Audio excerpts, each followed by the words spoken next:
mistake. The mistakes have already been made. And now we're at a point where we're like, okay, how do we get out of this? And, I hate to use cliches, but, between a rock and a hard place is probably as good as any. So the rock is a recession at best, maybe something worse, something more like a global liquidity crisis. The hard place is inflation, worse than what we're seeing already. Those are the Fed's two choices. This notion of a so-called soft landing where, we can raise interest rates a little at a time and get inflation under control, but keep the economy going. That's not going to happen. We're either going to have a recession or the Fed will at some point balk, not like what's going on in the markets, throw in the towel, in which case inflation will take off. Now, it's clear that Powell said, we're going to get rid of inflation. We're going to subdue inflation. We're not going to stop until that happens. By the way, if you look at what Powell actually said, you got to be a little bit of a geek and watch the whole press conference and take notes and get a transcript and all that. Not the FOMC statement. That's a little bit. I know the guy who writes those. It's a little cut and dried. But what Powell actually said, it was interesting. At one point, he said the U.S. economy is in great shape. Worse to that effect. But that was pretty much exactly what he said, which is nonsense. It's not in great shape. People ask me, are we going to have a recession? And my answer is we might be in a recession right now and not even know it. U.S. growth, I'm talking about the U.S., but Canada, EU, Japan, and others are not much better. We could be facing a global recession, including China, but just focusing on the U.S. Because that's the Fed's sort of territory. First quarter growth was negative 1.5%. So we have that. We have the Atlanta Fed GDP estimate of second quarter growth. Second quarter's not over. We've got a few more weeks, and we won't know the actual number until late July. But they have a pretty good track record. It's not perfect, but it's probably the best tool out there. And they're showing second quarter at 0. Well, where I went to school, negative 1.5 plus 0 equals negative 1.5. In other words, you're going to have a decline in growth for the first half. Based on where we are now. Now, things are getting worse, so that 0 could tip into negative, in which case you could have 2 consecutive quarters of declining GDP, and that is the definition of a recession. So my point being, we might be in a recession already. We'll find out later this year, but the data right now certainly points in that direction. So Powell saying the economy is great is nonsense.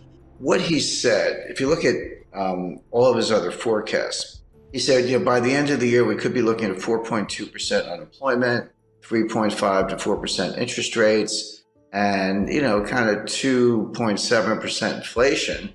Like, wait a second, inflation is 8.6 today. How do you get to, 2.7, number one? And then what about rising unemployment and higher interest rates? How do you reconcile those things? He said all three of those things. But what state of the world could make those things come true? There's only one, which is a recession. A recession would do it. A recession will raise unemployment.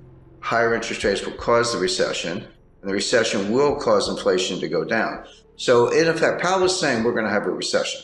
And this is why Wall Street reacted the way it did. Wednesday afternoon, it rallied, but that's just algorithms and short covering and some technical factors. Thursday, it sank like a stone. But that was people getting a good night's sleep, waking up and say, wait a second, he just told us we're going to have a recession.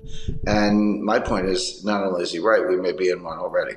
Before we continue, help us clicking that YouTube like button and subscribe now to our channel. This shows the algorithm that you valued this information. And it helps us spread that message. Sharing is caring. And now, let's continue. Inflation, prices go up, so we understand that, or maybe put differently, the value of your money goes down. You don't get as much for your money, same thing. But inflation, broadly speaking, has two causes. One is called, not to get too technical, but it's called cost push. This comes from the supply side. So there's a shortage of oil, and we got a financial and economic war going on between Russia and the United States. U.S. really started, but U.S., EU, Canada, Australia, Japan versus Russia. That's obviously disrupting supply chain, cutting down energy supply, causing the price of oil to go up, et cetera. So that's coming from the supply side. And you're exactly right. The Fed can't drill for oil. The Fed can't plant wheat. The Fed can't make semiconductors. So they can't do anything about those. And the supply chains are breaking down. They were breaking down before the war in Ukraine, but Ukraine has made it worse. The other source of inflation is called demand pull. And this is when individuals, you, me, and all of our viewers and, everyday Canadians and Americans worry about inflation. We say, well, I'm just thinking about buying a refrigerator. Better buy it now before the price goes up, or the car, house, or whatever it might be.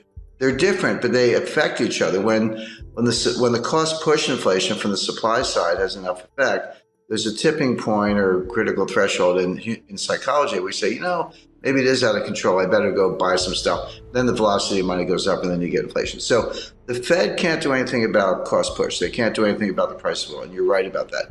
But they're looking at the demand side, saying, hey, if this supply thing goes on long enough, eventually the psychology will change, and we'll get demand pull and behavioral, and that is really hard to change. So what they're trying to do, they know they can't change the supply side, but they're trying to squash the demand side before it gets out of control. Now, the question, of course, is can they do it? The answer is they can do it, but at what cost? So a general rule of thumb, this is really simple. You have to get, forget about nominal interest rates. Nominal interest rates are the rates you see on your screen, you hear about in the headlines and all that. Real interest rates are nominal interest rates minus inflation. Take the inflation out and see what's left. Well, right now, real interest rates are about 2%, actually 1.75% under the Fed policy rate. Inflation's 8.6%. So, just round numbers, 1.5 minus 8.5, that makes the inflation rate -7. That's nowhere near. It's got to be +2. Real rates have to be +2 to squash inflation. Right now, they're -7. So that implies that the Fed has to raise interest rates to 10.5% to get to +2 real interest rates. That's never going to happen. They're never going to get there. They will destroy the economy long before they get there. So the Fed has no hope of squashing inflation from the demand side, as you described, by raising rates, unless inflation comes down for other reasons. So what they're going to do, they're going to keep raising rates, 2, 2.5, 3, 3.5, 4, hope that inflation comes down from 8 to maybe 3, although I think that's a stretch. You could get into positive real rate territory, but they're really far away from it. So I think, by the way, I described what they're trying to do. I should make it clear they're going to fail. The only way inflation comes down, the way we're talking about, is if they trash the economy, a severe recession. If that happens, you say, well, people still need to put gas in their cars. Well, you're right, but not if they're unemployed, because they're not going to work. This is not over anytime soon. Even if it were, when you break supply chains, you can't just put them back together. It's like breaking a vase in 1,000 pieces. You got to go buy a new vase. It's going to take years to undo this damage. It took us 30 years to build it.